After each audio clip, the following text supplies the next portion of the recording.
You are in Mandalay Bay, GH, for the session Android Security State of the Union with Adrian Ludwig. A couple quick announcements. There will be a reception tonight in the business hall at 5:30 p.m., which is located in Shoreline A room. The Pony Awards will take place tonight in Mandalay BCD at about 6 p.m. And if you could please make sure to set your phone to vibrate because there are no awesome ringtones. Thank you very much.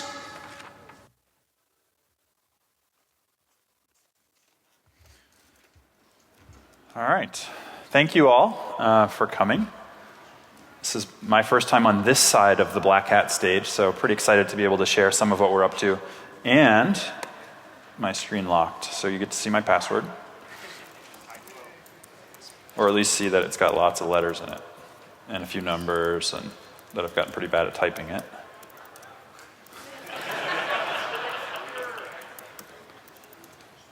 All right. That's my live demo of exploiting a system. I just zero-dayed my own Mac. Oh well. So I'm Adrian Ludwig. I am responsible for Android security at Google. I'm here to talk a little bit about how we view the Android ecosystem and the state of security in the Android ecosystem at this moment in time. One of the things that's really interesting about Android is it is in fact an ecosystem. There is not a single point of control, and there are a ton of different viewpoints. And so I want to start off by emphasizing that what I'm going to share is my view. Certainly there are others, and I think it's important that we keep that in mind when we're thinking through sort of what it is that's going on. That said, it's absolutely the case that there are times when it's important to reflect for a moment on what it is that's going on. You know, we've heard a lot in the last week or so about Stagefright. I'll talk about that in just a minute. We hear a lot about Android security almost on a daily basis. There's a thing in the United States, for those who aren't from the United States, called the State of the Union, where we ask the US president, it's actually written into law, to stand in front of everybody and give a speech about how things are going. It's a sufficiently impossible task that pretty much the only thing any of us remember within the US is the following: the State of the Union is strong. Looking at Android security, and having been a security practitioner for going on 20 years at this point, on almost every side of the coin, from offense to consulting to defense, I'm confident saying that that's true for Android as well. It's certainly the case that we have seen threats and we've responded to those threats. It's also the case that we've taken extensive proactive measures to make sure that the union would stay strong. And I'm going to spend quite a bit of time talking about what it is that we're doing, and then talk quite a bit about the threats and how we're seeing those threats as well. The union is a complicated one.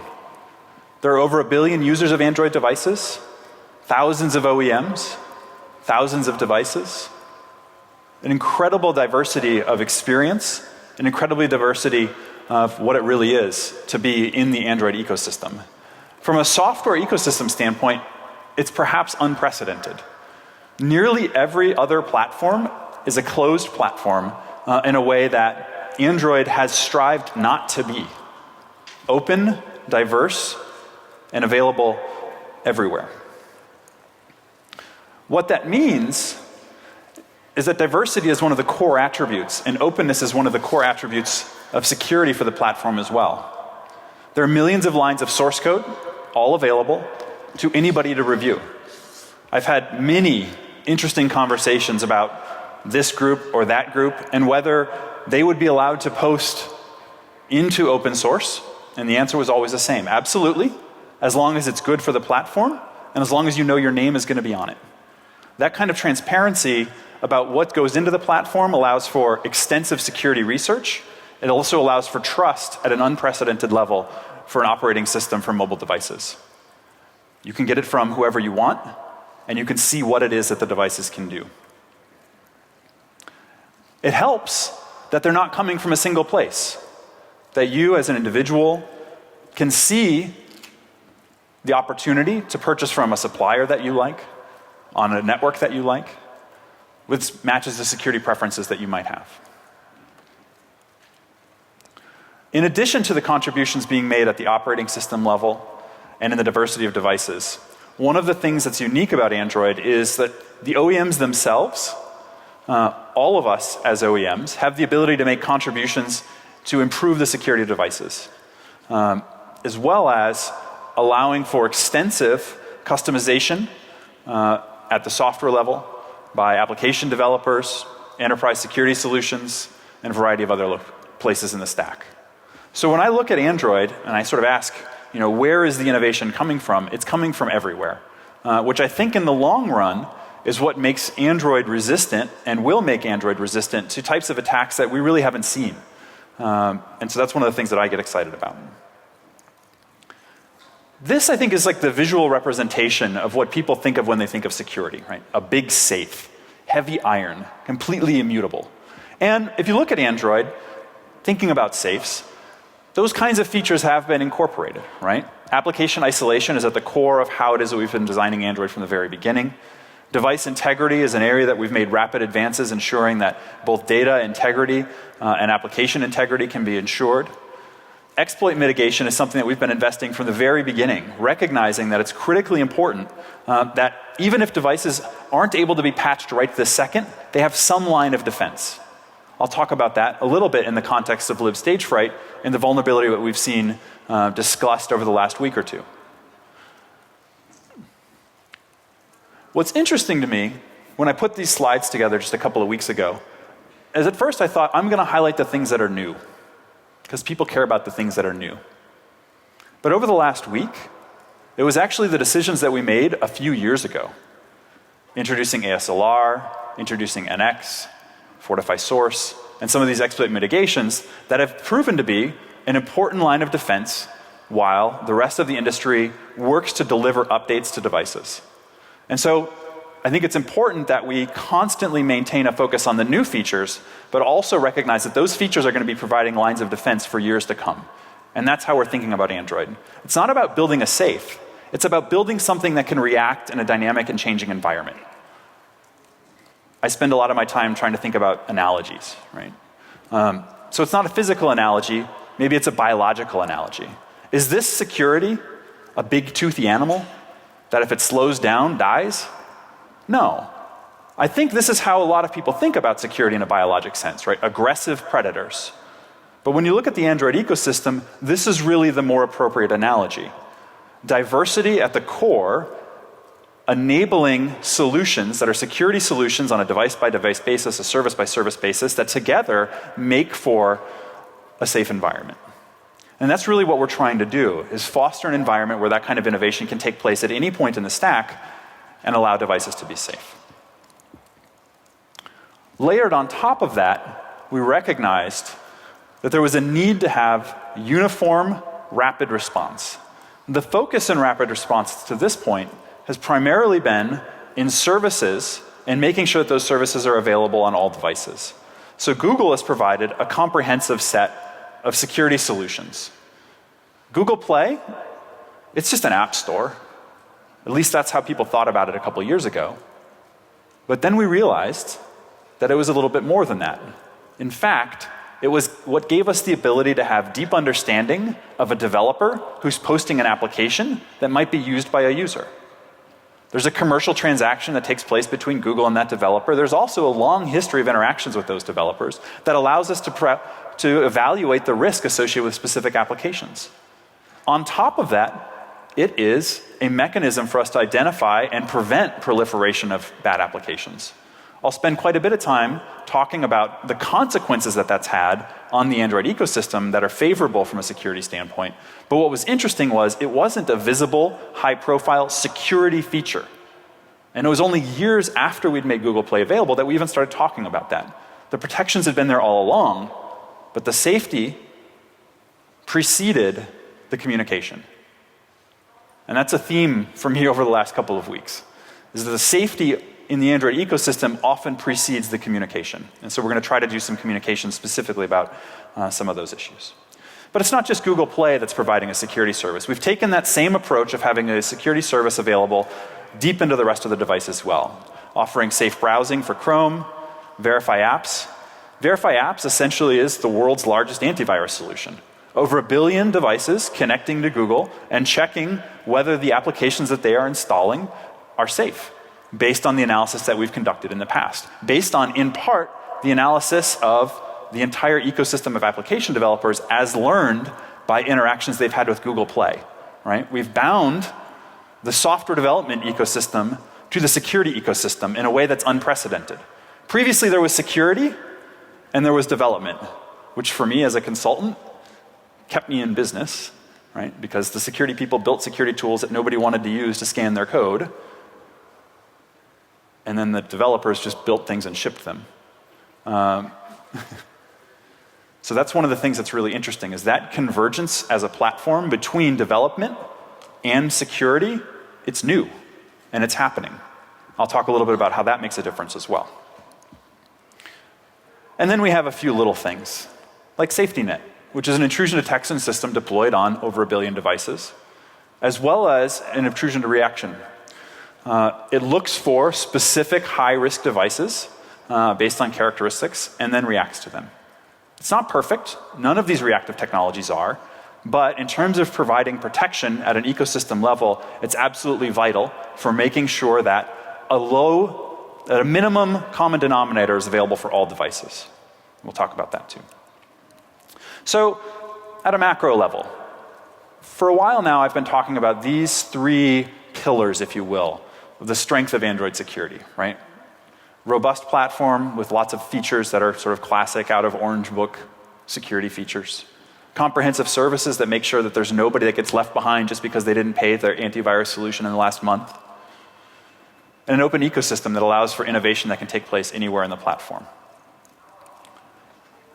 I think there are 4 pillars. And I know I'm not unique in saying this. And I think updates is one that the Android ecosystem needs to be talking more about. And so we're going to do that for a few minutes. Currently, we're updating all Nexus devices to patch issues that have been discussed as libs Stagefright. Nexus 4, 5, 6, 7, 9, 10, and this is my favorite, Nexus Player. The thing that you use to play videos on your phone, right? Because that's part of the Android ecosystem. We've extended not just to phones, right? This is about a much broader ecosystem than that. Are receiving over-the-air updates, and they've been receiving them, some of them starting this morning, some of them starting a couple of days ago. Our response is not unique. I think in many ways, outside of the Android ecosystem, it's difficult to know how companies are responding. And so we've spent the last couple of days asking them. And here's what they had to say. All of the devices are receiving intense attention at this exact moment. These are devices that are either in the process of receiving OTAs right now, or will be receiving them in the next 3 weeks. This is the industry response. From my perspective, it looks like every device I've ever heard of is getting an OTA at the same time. I guess iPhone's not on there. I've also heard of that. They probably should be getting an OTA for something as well. But it goes way deeper than that. On Sunday evening, I was speaking with Henry Lee, who's a VP of security at Samsung, after stepping out of a restaurant because he called me, because Seoul time and San Francisco time are a little bit different. They had over 150 builds that were coming through Google to be OTA'd in the coming days. On Sunday, right? And that's not unprecedented. But that clarity of what was happening is unprecedented. There were lots of people who were looking and asking what's going on. This is what's going on. My guess, I don't think anybody keeps track of this, my guess is that this is the single largest unified software update the world has ever seen. Hundreds of millions of devices will be updated over the next couple of days. It's incredible. But it's not going to stop there. We wanted to make sure that there's clarity and that the communication issues that lead to strong response, that lead to hype, Don't get in the way. And so this morning, we started talking about the fact that we're going to be doing monthly security updates. For those within the Android ecosystem involved in partnerships with Google, they know this isn't a new thing from a practical standpoint. We've been providing security bulletins to partners for over 3 years on a monthly basis. They've been incorporating those patches and they've been making them available. We just haven't been talking about it. And so now we're going to be making them available on a monthly basis, and we're going to be talking about it through security bulletins that'll be coming out immediately after the Nexus OTA comes to the public. It'll enumerate all of the issues that are fixed in the Nexus update. And we promise to do that on an ongoing basis for 3 years, or longer if necessary, from the day that a device first becomes available in market, right? Simple transparency about how it is we're providing these things to the public. It was very exciting for me this morning to also see that Nexus is not alone. Samsung has made a similar commitment. LG has made a similar commitment. As an industry, we've looked at the events over the last few days and weeks, and we've realized we need to move faster, and most importantly, we need to tell people what we are doing. Because I think that, in many ways, was the source of much of the confusion. So I hope this clears up what it is that we're doing immediately and on an ongoing basis for all of the major devices that we support directly from Google and that the other partners in the Android ecosystem support as well. There are now 4 major pillars that we'll be talking about on a regular basis when we're describing the state of the union for Android. And I'll be honest, this is Black Hat. We want to talk about bad things. So let's do that. Let's talk about threats. I'm going to talk about malware, exploitation, vulnerability, all of the work that we're doing to try to understand what's going on so that we can have an assessment of the risk that exists in the ecosystem, and to provide all of you the tools that you need, regardless of what your job is, to be effective. So for some of you, that's data. For some of you, that's bug bounties. We want to make sure that all of that is available to you. So first, let's talk about malware. One of the interesting things about malware is that previous ecosystems that have run into problems with malware really had very few checks in those platforms to identify the flow of code through those devices. With Android, and especially for those devices that have Google Play, we've got checks in lots of different places. That makes each one of those checks itself useful, but it also allows us to use one check to measure the effectiveness of the others, which is an interesting sort of theoretical problem, right? How do you know how well you're doing? And so within Google Play, we look at the applications themselves. There are some applications that come from outside of Google Play, and in those cases, the user is at a minimum going to receive a warning that they're installing something from outside of Google Play. They're going to have a confirmation that they're about to install an application. This sort of blows people's minds sometimes. On Android, you just can't get code running without a vulnerability and without user confirmation. Like, that's just different from other platforms that we're more familiar with in the desktop world. The mobile world is sort of fundamentally different in that way. And we're taking advantage of that to make sure that security stays robust. There are additional checks if applications came from outside of Google Play. Verify apps, looking at the content of that application and making a determination of whether it's something that we should warn about. And then there's the core platform capabilities, right? As an operating system sort of oriented person, I think about runtime security checks, I think about sandboxes and permissions, and I think about vulnerabilities there. But I think it's critical that we don't lose sight of the fact that there are all of these layers previous to that that can be an effective mechanism for preventing exploitation of vulnerabilities.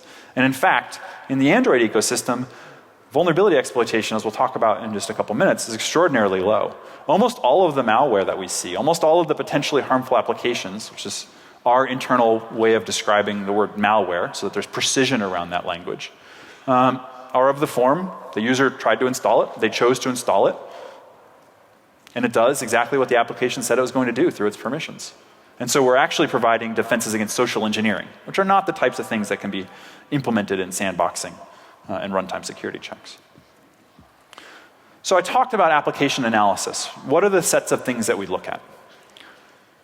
We do the traditional analysis of an application, right? Signatures, static code analysis, dynamic behavior. These are the things that I think the antivirus industry in particular has been very effective at generating and producing good defenses for protecting sort of the masses. Much of our emphasis at this point is on the next generation of defenses. These are not signature-based, static code dynamic. These are around trying to root out the behavior associated with the development process and the deployment process, right? Looking for similarity in the application development itself. A simple example. Do they sign it with the same key? Well, if this one was bad, and that was bad, and this one looks fine, but it's signed with the same key, we should block both of them, right? And so we're going to be taking, and have been taking for years now, a more aggressive stance about code that we can tell is related to bad behavior. We at the very least can force a conversation, literally a conversation with the developer, to figure out what's going on and understand whether it's good or bad. It's a completely different dynamic from the one that existed when an AV company was in an entirely adversarial role and disjoint from the development process, right? And so similarity and heuristics in many ways are tied more to the development process and less to the behavior of the application itself. There's something else that we're doing, which I'm very excited about, which is combining that with the data that's being collected on devices. And this allows for us to instrument functionality in the Android operating system and on devices. It's all in open source. You can see what it is that we're doing. And you have the same capability in other applications as well. But you can gain deep understanding of the behavior of some of the applications on these devices through that transparency. And we feed that into our analysis as well. And of course, we work with third parties. We do our own manual review and look at all that information as well. Ultimately, in the world of Google Play, you either get it's allowed or it's blocked. In the world outside of Google Play, Verify Apps provides a second option, which is we warn the user, hey, this is a rooting app. Do you really want to install it? And they can make a decision about whether they want to or not. I referenced SafetyNet earlier. So this is raw data. For those of you who look at system uptime reports, we actually were changing the logging, and it took a couple days. And so there was a drop in our logging for a couple days. People were still protected. And we didn't fudge the data, but there was a brief period back in June last year where we just don't have logs from that set of time. Google, it happens. Anybody who's run a system at scale knows that that happens. So we built the system and deployed Verify Apps in early 2014 with extensive data. We extended it with SafetyNet in early 2014. This is sort of to give you a sense of the scale of the system, right? This is the number of devices that are checking in with Google that we're performing scans on any given day. The cyclic nature, there's a lot of elements in the Android ecosystem that are cyclic. People use devices differently during the week, et cetera. This cyclic nature is actually something that we put into the system because the devices basically check in once a week. And it took a while for that to normalize after the rollout took place. And then we did some forced normalization to get it a little bit more smooth. So the early cyclic is our fault. The later is actually ecosystem effects. The decline around the end of last year, early this year, was a conscious decision on our part to modify the way we were interacting with the service to reduce the load on user devices. We, at that point, had been looking at the data for long enough, and we realized checking in every 6 days, not necessary. Let's move to 7 for some devices, and let's move to different numbers for others. You'll see an increase in the last month of data that I have here that's available. That's actually an increase because we decided to turn things up in Russia specifically, based on data that we were seeing there and the need to provide more aggressive response in that particular region of the world. And interestingly enough, we haven't talked about it a lot publicly, but we've started to see other security companies describe in Russia a decrease in what they consider to be malware, what we consider to be potentially harmful applications. They don't know why. But we're reasonably confident it's because at scale, we were able to deploy protection to nearly all devices in Russia, in the same way that we're doing that for the rest of the world. We put out a ton of data about 2 or 3 months ago. we're going to be putting out more and more of this data. My goal as an individual is to get to a point where we can have that kind of dashboard, country by country, language by language, et cetera, available. It's not going to be in near real time.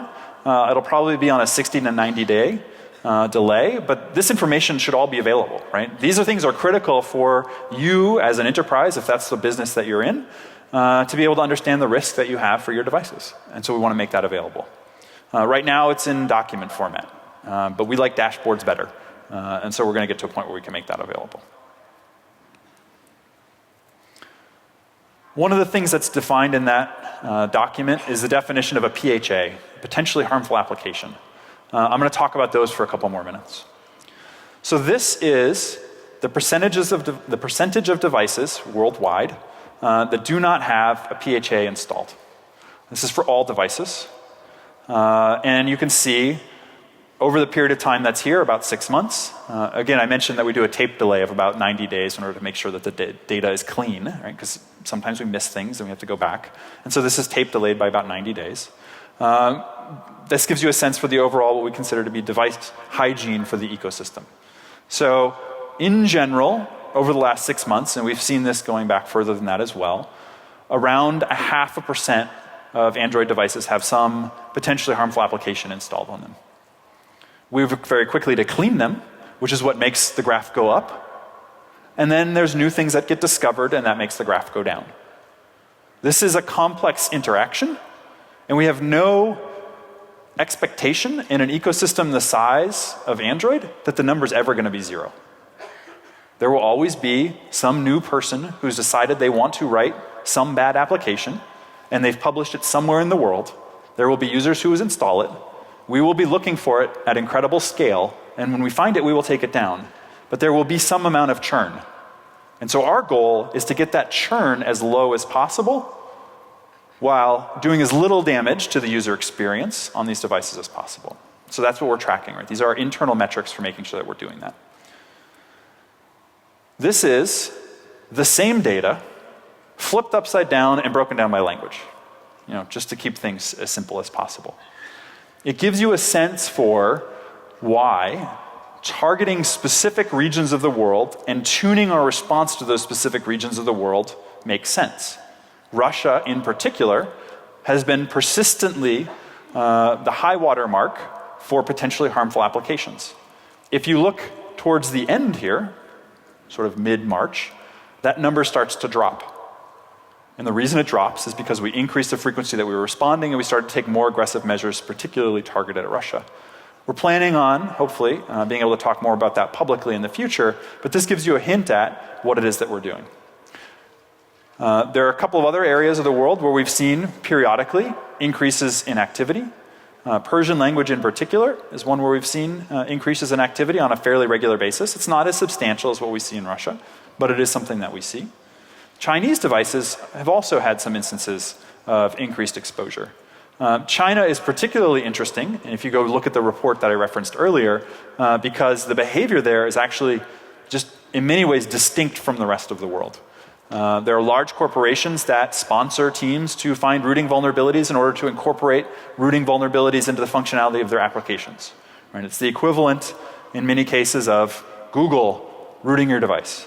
We're working to make sure that those companies understand the consequence of that. One of the consequences, of course, those applications can't be in Google Play. Another is Verify Apps warns the user about that.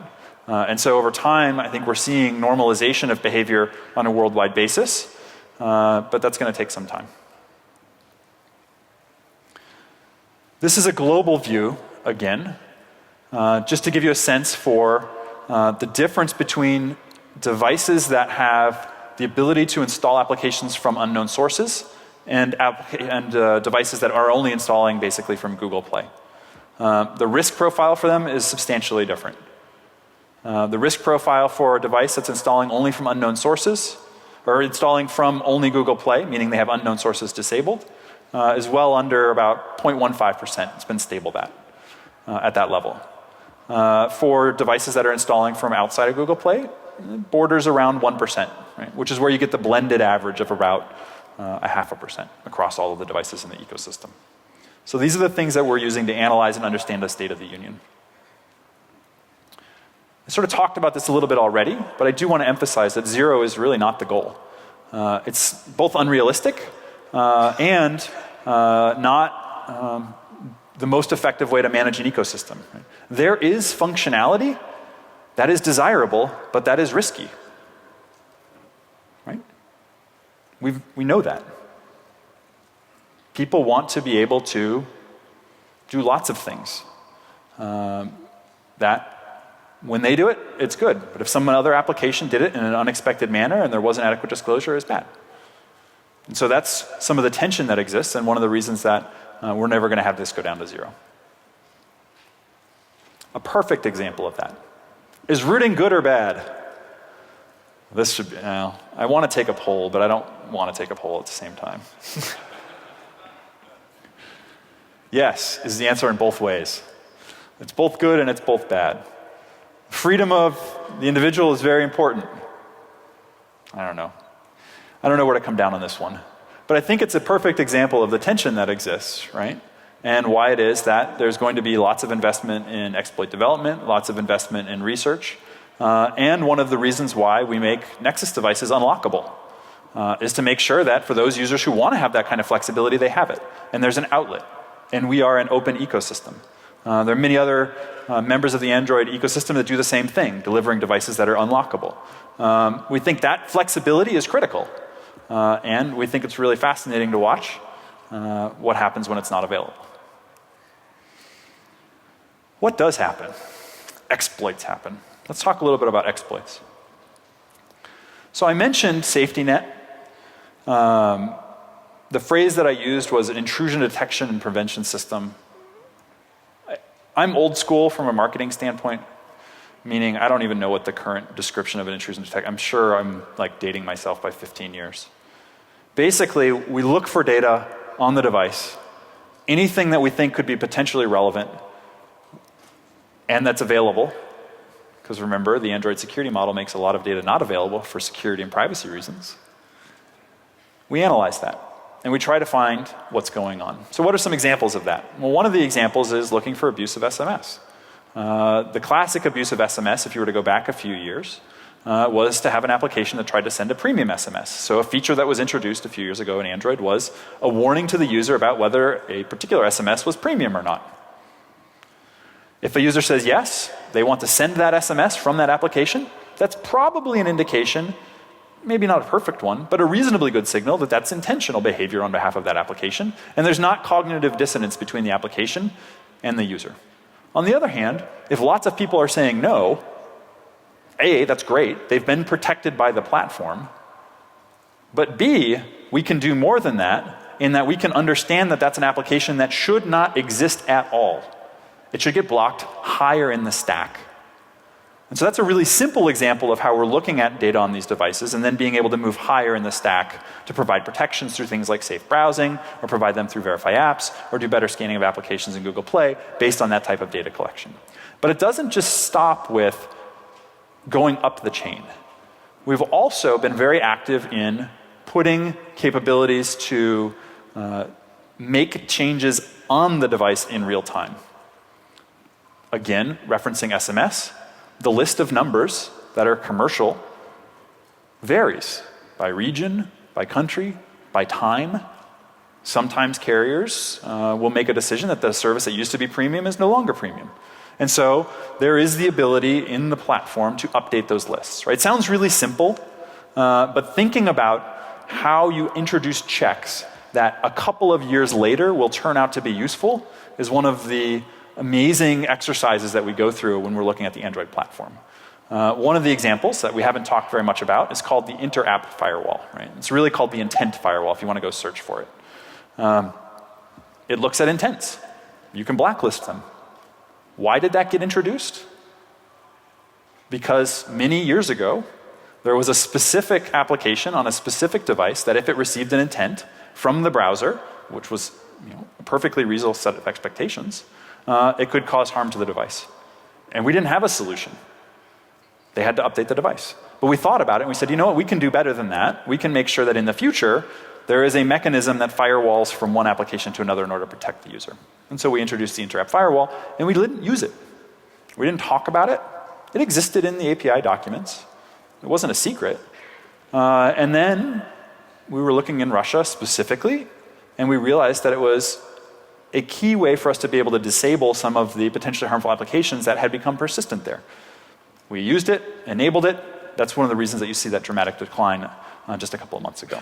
So that's one of the things that we do with SafetyNet, is try to deploy those types of protections. The other thing that we try to do is maintain perspective on what's actually going on. Black Hat's been fun for just this year, for me on the Android security team, but for the last 3 years. These are the two previous Black Hats and vulnerabilities that were both found by Blue Box. Great work on behalf of those guys. They worked with us in a coordinated manner, and in exactly the same way that Joshua did, just to make sure I'm not impugning anybody, to make sure that those patches were available, that we were able to respond, et cetera. One of the things that was really interesting about Master Key and Fake ID is that they were perfectly instrumentable, meaning not only did we have checks in Verify Apps and in Google Play that gave us perfect visibility, but because they were in the signing mechanism and because we had logs going back for years, we know for the billion devices that check in with us how frequently there was exploitation. And so we have the ability to analyze that relative to the headlines, which I think is pretty interesting. And it's one of the things that we're constantly trying to do, is understand, can we put the exploitability of a specific issue into context and make sure that the conversation about that issue, whether it's historical in this instance or forward-looking, is sort of grounded in reality. And so hype, in many cases, drives the very early conversation, and then more information is introduced that helps to stabilize that conversation. So let's talk a little bit about Stagefright, because I promised that I would talk specifically about that. And I don't think there's anything that's on this slide that hasn't already been talked about by the folks at Zimperium, that hasn't been talked about on blog posts, that hasn't been talked everywhere. But I want to make sure that we kind of have shared understanding of what the facts are. It is the case that nearly all Android devices, as of 6 months ago, had a vulnerability. It allowed for taking control of program counter, instruction control. I actually wrote exploits back in the day. I don't sound as ignorant, or I'm not as ignorant as I sound at this exact moment. But what was interesting was that a lot of devices had thought about that and had defenses in place. They're not perfect defenses, they're statistical. We refer to them as mitigations very reasonably, because what they do, in my view, is buy time. Right? That's the point of these mitigations. If you haven't found it yet, they make life more difficult for the attacker. And if you have found it, they give you time to recover. Right? And one of the interesting things about the Android ecosystem is the diversity of devices is itself a natural mitigation. Every single exploit at this point that's a remote exploit has to have some level of customization on a device level, on a patch level, et cetera. You know, crop blights happen because everything's the same. We don't know what happens in a software ecosystem when everything is different. We haven't had this before. But it seems to be a powerful and underutilized tool. What we do know, though, was that ASLR was implemented in Ice Cream Sandwich, Android 4.0, and we do know that over 95% of devices at this point have ASLR. So we know that a fire and forget attempt at an exploit delivered over something like MMS is really difficult on those devices. Difficult in the I ain't seen it done yet kind of way. And I would love to see it done, because that is a mitigation that we can then get into Android now. So that 4 years from now, when there's a new exploit that we don't know about, people already have more time. Right? So that's one of the things that I want to emphasize. Yes, there was some protection. Yes, it bought us some time. And yes, people didn't talk about it to start with, which I think is a communication issue that we're working on. And I applaud the folks at Joshua in particular, but the folks at Zimperium on helping to get the word out that there was a little bit of confusion early on, and we're trying to do the same. There are other things that you can do. You can change the applications. Google Messenger applications being updated by the end of this week so that it will no longer play video delivered over MMS. automatically. It didn't actually play it automatically. What it did was extract the assets in order to give you a thumbnail. I'm sorry, for some period of time in the near future, your Hangouts and Messenger behavior is going to be a boring thumbnail as opposed to a topically relevant thumbnail generated from that piece of content. But that's a defense in depth measure to make sure that the risk to users has been reduced. I've mentioned already that Nexus devices are being updated over the air right now.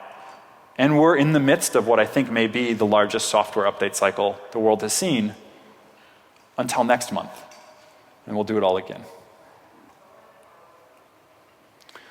So with that backdrop, SafetyNet is giving us visibility into some of these exploits. One of the things that we're also interested in is instrumenting behaviors to see whether there are exploits that we don't know about. This is not a useful slide. This is a slide that shows you that we're trying to understand whether there are issues related to SSL v3 downgrades, and unfortunately so far we haven't found them. There's some like weird anomalies, like European nations have downgrade to SSL v3 more frequently than Asian nations. We don't know why. We suspect it's related to the structure of operator networks, telcos and carriers, and age of those networks, et cetera. We don't know. But it's the kind of thing that we're looking for. There's some needle in the haystack kind of investigation, which is graphically interesting, but not at this point informative. But it's one of the types of things that we're looking for. Other slides and other data that we're collecting are immediately actionable and immediately interesting. This is, I think, the only slide that I have that on the left-hand side has an absolute number. I mentioned earlier we scan about 150 to 200 million devices a day.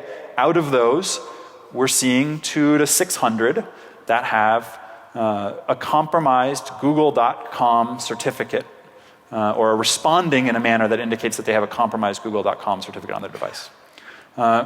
We've analyzed those. What we consistently see on those devices is that they have installed, after having had the device rooted, a certificate that, from a marketing standpoint, has like the name of a company that does man in the middle for an enterprise or for schools or for somebody else. So we can tell what's going on there. At least it has all of the hallmarks of somebody intentionally installing a solution that's designed for this purpose. Whether the user knows that that's what's going on in the device, I don't know. But certainly the case that somebody who's had physical control of the device knows what's going on. They probably paid for this service. We are, by the way, before I advance from that, making changes in disclosure to make sure that the user of the device does know what's going on there. So that where we see potential tampering or rooting of the device, there's more visibility into those kinds of things. And where there's certificates that have been added, the user has visibility into them as well. Another thing that we're looking at is SE Linux. SE Linux at this point is the canonical representation of the Android security model. I want to say that again. SE Linux is the Android security model. It's really that straightforward. And Nick Kralevich, I'm sure, I think he is not here, actually. And Stephen Smalley and a bunch of other folks would be excited that, that's the point we're at. It's the mechanism for defining the interactions at an application level. It's a mechanism for understanding the attack surface. There's a comprehensive set of never allow rules that can strain that attack surface and provide defense in depth in the event of a local compromise to minimize the likelihood of privilege escalation, and on and on. It defines Android security model on a device. So it's pretty important if you want to understand what's going on out there in the world. So this is a simple ask from a device. Do you have SE Linux turned on? If your answer is no, something's not right. Or if your answer is yes, but I'm permissive, something's not right as well. So that's something that we're tracking. And at this point, we're seeing about a quarter of devices in the world at this point. You're signaling this. Does that mean 5 minutes left, or does that mean I'm done? Okay, so there was some rapid acceleration in time at that point, because this clock still says 6 minutes. We may want to check on something. So vulns.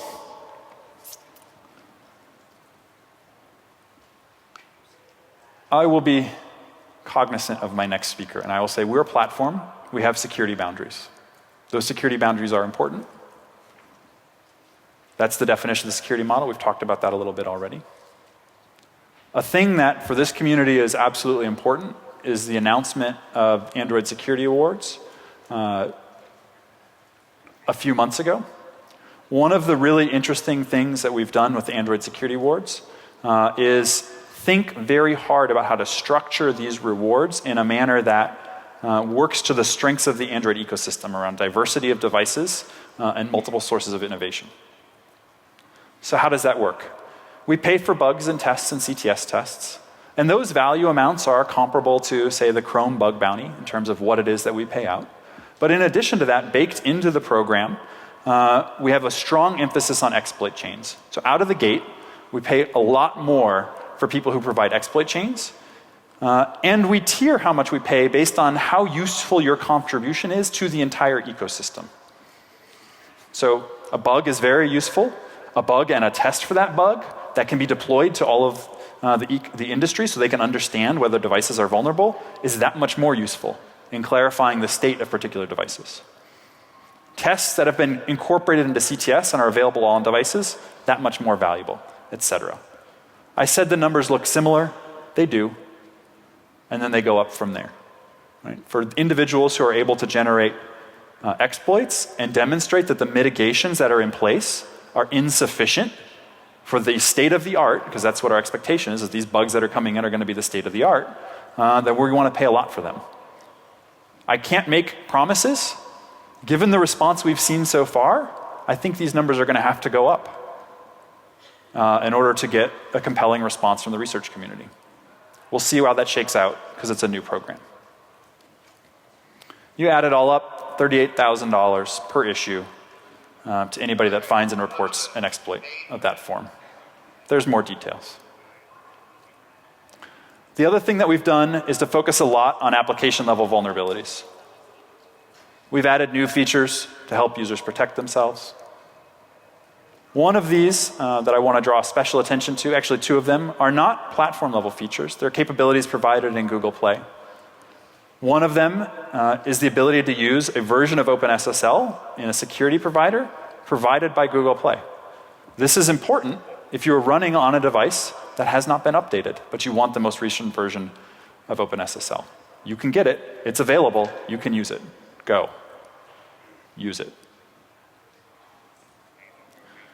The last thing that I want to talk about is developer security warnings. We have the ability to interact with developers. This is new in the security space. This is new.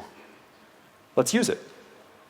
We scan all of the applications that come into Google Play. We look for potentially harmful behavior. We look for malware. We also look for people making mistakes. Introduction of vulnerabilities that are unintentional. Over the last year, we've begun to roll out developer security warnings, raising for all application developers the minimum bar for development of applications in response to security issues. We've warned lots of apps, because you know what? Developers make mistakes. And they respond by fixing those apps. And there, zero is the goal. I'm now being shepherded off even more aggressively. I thank you all for your time. I'll be around, as always. And if you have any questions, you can send them to me, aludwig@google.com, or you can inundate folks on my team at security@android.com. They always love to hear from fans. Thank you very much.